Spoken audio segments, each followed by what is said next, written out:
राज्य सरकारनं खरं तर मद्यप्रेमींना मोठा झटका दिला आहे। राज्य मंत्रिमंडळाच्या बैठकीमध्ये मद्यावरील उत्पादन शुल्क वाढवण्याचा निर्णय घेतला। त्यामुळे मद्यप्रेमींना त्यांचे जे खर्च आहे त्याच्यामध्ये वाढवताना पाहायला मिळतं। काही लोकांशी बोलण्याचा आपण प्रयत्न करूयात।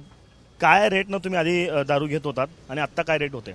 165 रुपयाने IB होतं पहिला आणि आता सध्या 185 रुपये IBचा रेट झाला आहे।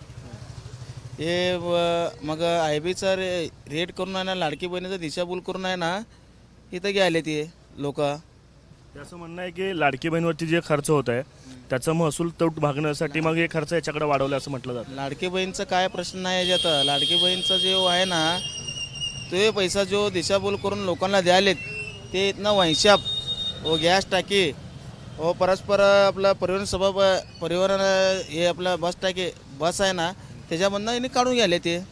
तुमचा खर्च किती वाढला याच्या सगळ्यांमुळे? खर्च वाढला आहे आम्हाला। 500 रुपये पगार आहे, आता 450 रुपये इथं दारूलाच चाललेत, 50 रुपये घरात चालले ते।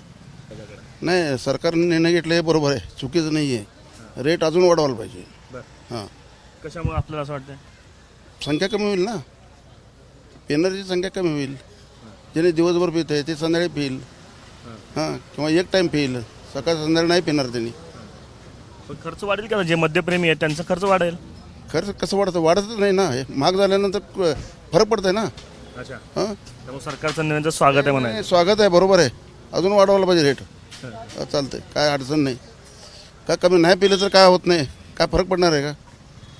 हां, एक क्वार्टर प्यायची ती 90 पिईल, 90 प्यायची 60 पिईल। खालं दादा, स्वागत करताय तुम्ही निर्णयाचं? बरोबर आहे, स्वागतच करतो मी। थँक्यू। ABP माझा, उघडा डोळे बघा नीट।